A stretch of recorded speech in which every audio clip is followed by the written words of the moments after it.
Gaia the Earth was enraged at Zeus and the Olympians. In order to avenge her children, the Titans, she nursed and nurtured Typhon, the absolute horror, for centuries. The goddess Hera, wife of Zeus, was always suspicious of her husband, for good reason. It didn't take long for Gaia to convince her that Zeus had once again misbehaved with her. Mad with jealousy, Hera turned to Cronus, the evil and twisted Titan, who was chained in Tartarus, and asked him for help. Cronus, who hated his son Zeus, gave Hera 2 eggs that were to be buried together. From both of these eggs a single creature will be born, he said in a menacing voice. A demon capable of avenging you.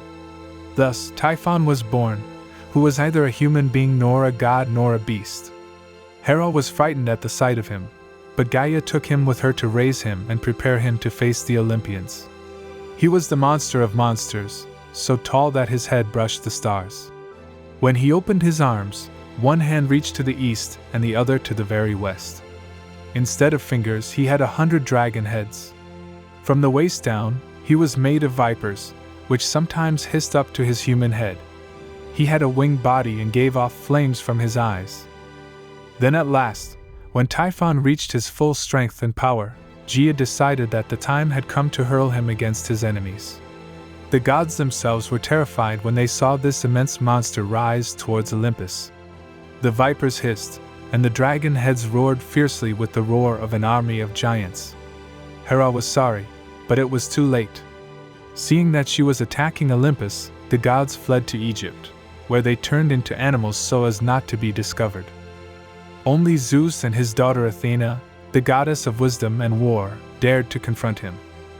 Zeus tried to obliterate Typhon from afar with his thunderbolts, but failed and was finally forced to fight him hand-to-hand with his steel sickle, the same one that his father Cronus had used against Uranus.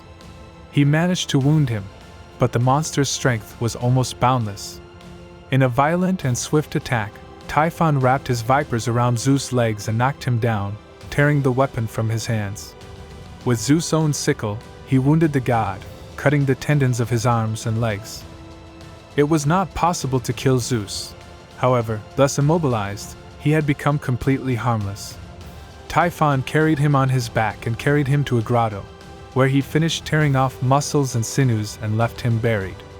He wrapped the god's muscles and sinews in a pouch made of bearskin and placed it in the care of his sister, the dragoness Delphine, a hideous half-woman, half-reptile creature.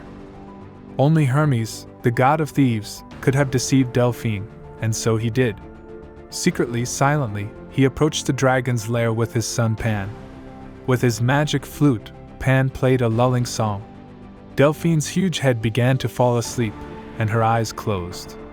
While his son continued to play restlessly, Hermes stole the bearskin pouch from the dragon. Later, between the two of them, they managed to restore Zeus' strength, putting muscles and sinews back in place. With a magic potion, Hermes healed the wounds of the great god, who was soon fit to fight again. Zeus returned to Olympus and mounted on a chariot with winged horses, set off in pursuit of the monster with his thunderbolts. Typhon, surprised by an enemy he thought he had defeated, fled in the direction of a mountain where he had been told there were magical fruits, capable of multiplying the strength of whoever ate them. When Zeus was about to reach him, he tried to defend himself by throwing whole mountains at him, which he pulled up from the ground.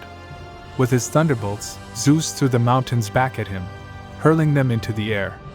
The mountains struck the monster, making him bleed and weakening his strength. Typhon realized that he could no longer defeat the god.